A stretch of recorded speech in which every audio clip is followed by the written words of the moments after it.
much, Sylvia. Good evening to all of you in Navajo County. My name is General Mick McGuire. I'm running for U.S. Senate in the great state of Arizona, and my objective is to send Mark Kelly back to space. Bezos needs a driver. Give him enough fuel for a one-way trip, and there's nothing inhumane about that. That's the objective, right? And if there's only one thing you remember tonight, it's that we are going to raise an army of millions of voters that say, I pick Mick. We're going to overwhelm them with Sun Tzu's principle of mass. And you may ask, well, what qualifies me to say this? I retired on April 10th, 2021, after nearly 38 years in uniform. As a two-star general and the commanding general of 8,300 of the finest soldiers and airmen, coming from all 15 counties in this great state. We have an armory here in Show Love, here in the great state of Arizona, in Navajo County. And my wife, Debbie, she met me in the 9th grade. I'm a 4th generation Arizonan. My family originally came here in 1930. My great-grandfather was the roundhouse scheduler for the Southern Pacific Railroad, scheduling cattle, copper, cotton, and citrus movement out of this state in the 1930s. Nearly 100 years later, his son, my great-grandfather's son, my grandfather, who drove tanks at the Battle of the Bulge for Patton, left the Army National Guard as an E8 Master Sergeant in 1955, and his grandson retired as the Commanding General in 2021.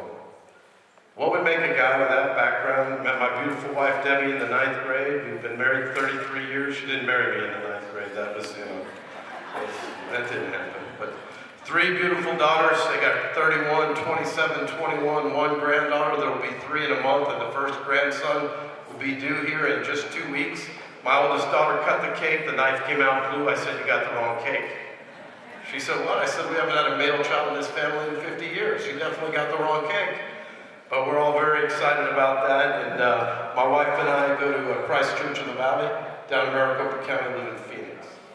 What would motivate a guy with that background to get in the race to be the 51st vote in the U.S. Senate? Now, some of you mentioned some of the things that are happening here, and I tell people the last straw is no more heavy than the rest, which is the last straw. This is why I'm in this race. On January 8th, nearly 1 year ago, I was summoned to a phone call, and I talked to a couple of you about this ahead of time. And on this phone call were the commanding generals of the 50 states, 3 territories in the District of Columbia, the acting Secretary of Defense, a guy named Chris Miller, and the members of the Joint Chiefs of Staff. Mark Milley was the chairman, and he still is. Shouldn't be, but he still is. And they said, we need the National Guard to mobilize 6% of their force, fully armed and full battle rattle, into D.C. to police the citizens we're sworn to protect and defend. Now, Sylvia said she served with me on the border task force. My friends Shauna and John are working in the state legislature doing God's work at the state level under the 10th Amendment. But there is a very unique situation in this country. We have an over 300-year history of rebuffing the idea of using the military to police the citizens we're sworn to protect and defend. Mind you, this was after the incident on January 6th. So I asked 3 questions as a strict constitutionalist. Did President Trump, remember this is January 8th, did President Trump invoke the Insurrection Act? Yes or no? The answer is no. It's been used 6 times in our history, most recently in 1963 to desegregate a lunch counter in Arkansas. Most studied in school in 1955 to desegregate a high school in Alabama after the 1954 Brown v. the Board of Education ruling. And most notoriously failed in 1861 when Lincoln told South Carolina they could not secede from the Union. The answer was President Trump had not invoked the Insurrection Act. Next question, I said. Did President Trump declare an emergency for civil unrest or a riot that superseded the public health emergency? Yes or no? The answer again was no. One last question I asked. Did President Trump designate this group a terrorist organization? Why does that matter?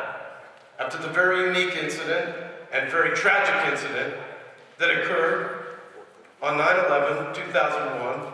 There was a myriad of laws that were passed, one of them called the Patriot Act, that talks about the idea of superseding certain 4th, 5th, and 6th Amendment rights and abridging the Posse Comitatus Act of 1916, if and only if we designate your group a terrorist organization and you are in the process of committing a terrorist act in the contiguous border, inside the contiguous borders of the United States. The answer to all three of those questions was no. I come up voice on this video teleconference and I say, I've spent 38 years, nearly 38 years of my life. I took an oath to protect and defend the Constitution, blind to politics. I literally have put warheads on foreheads. I flew in the first Gulf War. I've seen the guy next to me shot down. I flew in the largest daylight raid since 1945 on January 19th, 1991. And I said to Millie and the acting Secretary of Defense, for 38 years, I've been promulgating or following legal, moral, ethical orders. Walt knows this. If what you're asking me to do is illegal, I don't give a damn what you think of the morality or ethics of it. Now, I was the only guy that said no. Arizona was the only state that did not deploy. The only one. I said no for that reason, and I don't care how far left, right, center, far left, far right you are. You can talk about all kinds of other misconduct. The real misconduct that occurred that needs to be investigated is the illegal coup that was perpetrated by the military, by unelected bureaucrats after the incident on the 6th. Your misconduct is your misconduct, but think about that. No one should celebrate the idea of 26,000 soldiers leaving the borders of the contiguous states of this country and occupying the federal district of Washington. Now here's the message of hope when I say we're going to raise an army. I went home that night and I told my wife, the Lord has put us in a strange situation. We've got a 50-50 Senate. We've got the most narrow margin ever. I had never considered getting a legislative branch because as a commanding general, I have a hard time sometimes getting along with my friends. But maybe that's a good thing. But I said, Debbie, I think I'll run for the U.S. Senate. She says, you've never run for dog catcher. I said, that's true, I have not. But Washington, George Washington, the guy in that picture right there, you know what he told us? The future of the Republic could not hinge on the content of the character of the individuals we elect to these offices. Far too many of them are there for the wrong reasons. I will not live a life less fulfilled if I'm not a United States Senator, I told her. But I'll feel derelict in my duty in that oath of office if I watch this Republic come apart at the seams. And that guy right there, his headstone says Major General. You want to know how you fix the problems in the military? I'll digress for a minute. Every general officer above the grade of 2-star is a presidential appointee. Reduce them all in grade to the grade of Major General, leave them in the positions they're in, and remove the politics from all of it. That's how you fix the problem. The message of hope is this. February 4th, Biden is sworn in. The Secretary of Defense for Biden gets the same call assembled. He says this, I want to extend the mission, the illegal occupation of D.C. through June 1st. I say to him, you're new to this phone call, Mr. Secretary. It's a moot point for me. At this point, I'd already submitted my papers to retire. I knew my military career was over the day I said no. But I said it may be a moot point because Arizona didn't go. Much to my joy, when you talk about the power of one, me stepping forward, 53 of my colleagues saying we're going, and I say I refuse to go. 42 of my colleagues said we're recalling our forces. That's leadership. That's leadership. All right? I'm going to quickly hit you with the three most pressing issues so we can get to questions. Number one, the most pressing federal issue. No border, no country. It is just that simple. You have got to build and complete the wall, surveil it, and enforce it. You're looking at a guy that deployed guardsmen to the border 4 different times. On midnight of January 20th, Joe Biden zeroed out an account for 1,030 guardsmen from the state of Arizona that we're in support of Border Patrol, ICE, and Immigration Services, the three primitive entities that can enforce immigration law. You know, anybody that says the left isn't for open borders, remind them that happened. Second, the Second Amendment pretexts the Constitution. It has nothing to do with elk hunting. It has everything to do with protecting your freedoms from tyranny of the government. Read the entire thing. A well-regulated militia being necessary to sustain a free state, your right to bear arms shall not be infringed. That's what it's about. And finally, Roe v. Wade was wrongly decided. Life begins at conception. It is not the law of the land. And it, like everything else, is a states' rights issue. What do I mean by that? Election integrity, public health issues, how you respond to things, what you do with the education of your children. Those are states' rights issues. One of the gentlemen in the back said, do you really think you can do any changes? I said, there's one thing we can do. I can arrive in D.C., take the beach, block every vote until we secure the border. That's all we're going to be able to get done, folks. That's it. We'll hold the beach for 2 years. The rest of the time, we're going to have hearing after hearing after hearing.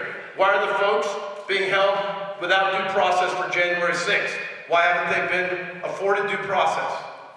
Right? Just hearing after hearing after hearing. If someone comes up here and says they're going to balance the budget, they're going to do it, they're full of crap. They're not going to do that. That's not going to happen. But why do I say everything else is a states' rights issue?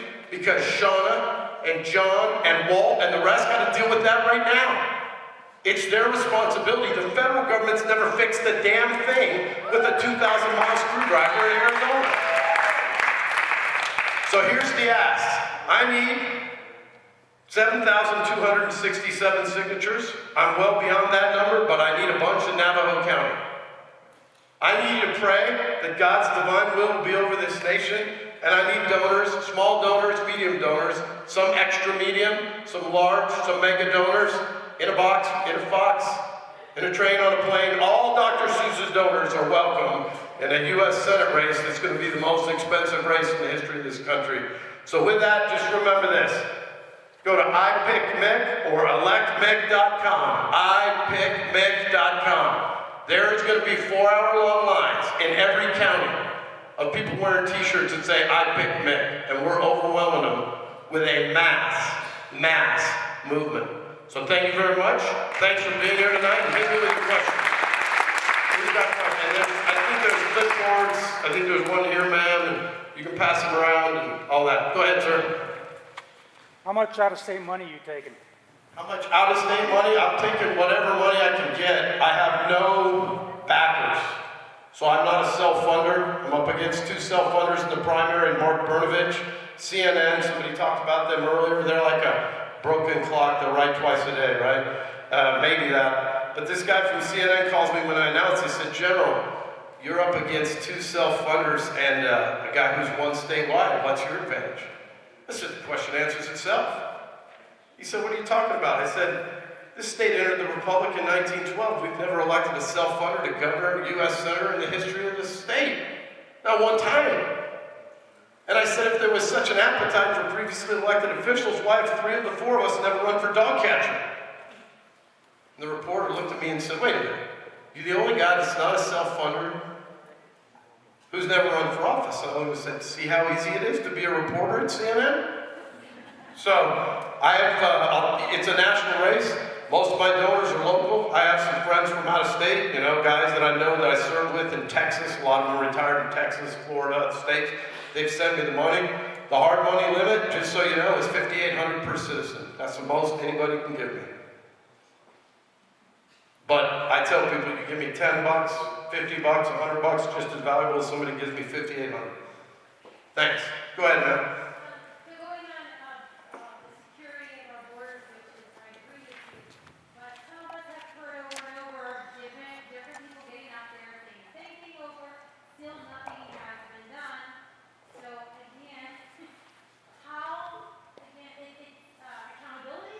Yeah.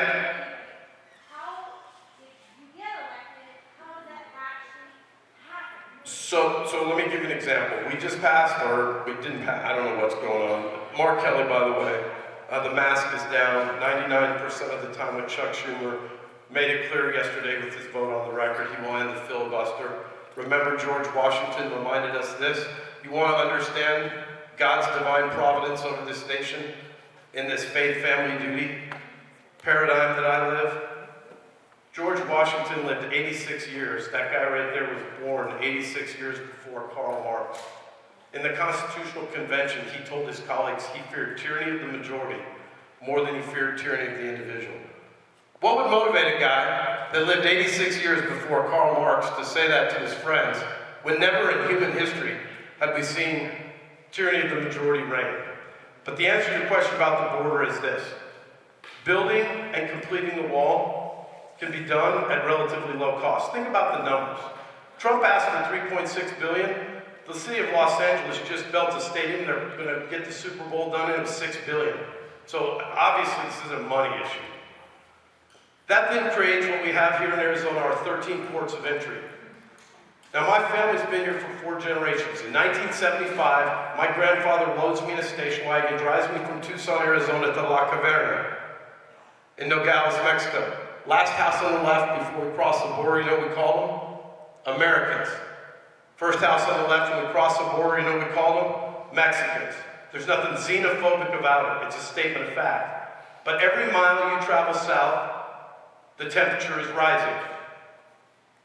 And I'm telling you, I was in Yuma 3 months ago. In 2.5 hours, 121 people apprehended, 7 miles where there is no wall. It is completely lawless.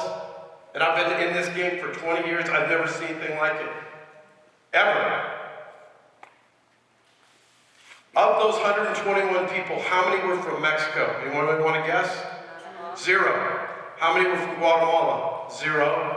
How many were from Honduras? 0. How many from El Salvador? 0. Remember Kamala Harris said she was going to the Golden Triangle. How do you fix it? The United States Army parked all their OH-58 Deltas in 2014. The entire fleet. When you talk about surveilling and enforcing it, once you build it, no military commander ever builds a barrier and then tells his soldiers just abandon it and leave it. The 2,750 agents, so we will not vote on any budget that doesn't include completion of the wall, the surveillance resources we need, and the enforcement. Once you have that, I tell people no one blows a high-pressure water line under their sink and says, give me more mops. They first stop the leak. You first stop the leak. Once you stop the leak, then you deal with the flood. Think about it. Kelly voted on an infrastructure bill that had $0 for any federal infrastructure, and as a strict constitutionalist, what infrastructure is a federal mandate as enumerated in the Constitution? The border. There's a sovereign requirement for the federal government to secure the sovereignty of the nation. He voted for no money. So that's what we're going to do. And that's how we're going to do it. And when say, well, you're the 51st vote, what can you do? Just like I stepped forward, I'm going to stand here, and I'm not moving until we do that. We're not moving on anything else. Okay. Well, thank you very much. I will be around afterwards to take more questions. I'll come by and chat with you, sir. Sorry, hand up there. And God bless you. Remember, I picked Mick. I'll come by and talk to you as well, sir. Great. Don't forget.